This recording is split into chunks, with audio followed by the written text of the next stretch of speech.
बीच सभी देशों को अपने पानी के जहाज यूक्रेन से दूर रखने की धमकी देने के बाद रूस ने काला सागर में अपने एक्शन का ट्रेलर भी दिखा दिया। धमकी देने के 48 घंटे के अंदर रूस ने काला सागर में एक सैन्य अभ्यास कर डाला और बिल्कुल साफ कर दिया कि रूस की बात न मानने वाले देश का अंजाम बहुत बुरा होगा। 2 दिन पहले ही पुतिन ने अमेरिका से लेकर जापान तक दुनिया के हर देश को चेतावनी दी थी कि अगर उनके पानी के जहाजों ने यूक्रेन जाने की कोशिश की तो रूस मान लेगा कि वो यूक्रेन के साथ खड़े हैं और रूस से लड़ने के लिए उतर चुके हैं। इसलिए अपने दुश्मनों के अंदर उस धमकी का डर बैठाने के लिए रूस ने काला सागर में अपनी ताकत की नुमाइश की और साफ साफ जता दिया कि अगर किसी भी देश ने रूस की चेतावनी को हल्के में लिया तो वो अपनी मौत को दावत देगा।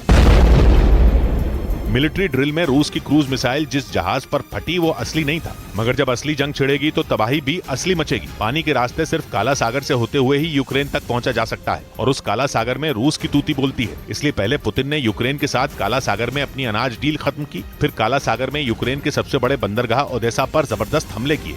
उधर यूक्रेन ने दावा किया कि दक्षिण में बसे उसके ओदेसा शहर पर पुतिन की एयर स्ट्राइक रूस और चीन को दोस्त से दुश्मन बना सकती है। ऐसा इसलिए क्योंकि यूक्रेन ने बताया कि ओदेसा पर रूस के हमले से जो अनाज खराब हुआ वो चीन को ही एक्सपोर्ट होने वाला था और चीन इस जंग में रूस के साथ खड़ा सबसे बड़ा देश है।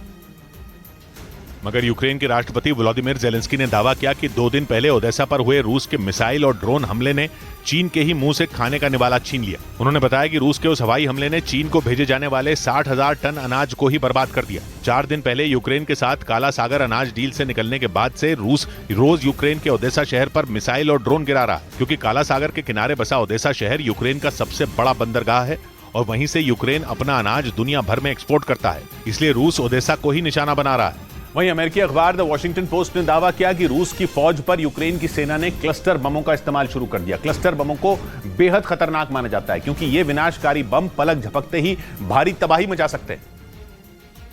यानी अब यूक्रेन जंग और ज्यादा भीषण हो जाएगी। यूक्रेन लंबे वक्त से अमेरिका से क्लस्टर बमों की मांग कर रहा था, लेकिन द वॉशिंगटन पोस्ट के मुताबिक जैसे ही उसे ये बम मिले उसने इनका इस्तेमाल शुरू कर दिया। बताया गया कि ज़ेलेंस्की की सेना ने बखमूत के करीब क्लस्टर बमों से पुतिन की सेना पर कहर बरपाया। क्लस्टर बम बेहद विनाशकारी होते हैं। ये आसमान से गिरने के बाद जब जमीन से टकराते हैं तो वहां सैकड़ों धमाके होते हैं। रूस ने अमेरिका को चेतावनी देते हुए कहा था कि अगर यूक्रेन को ये बम दिए गए तो रूसी फौज भी क्लस्टर बमों के इस्तेमाल से पीछे नहीं हटेगी। लेकिन अब जब ऐसा दावा किया गया कि यूक्रेन ने इन बमों का इस्तेमाल शुरू कर दिया तो रूस आग बबूला हो उठा।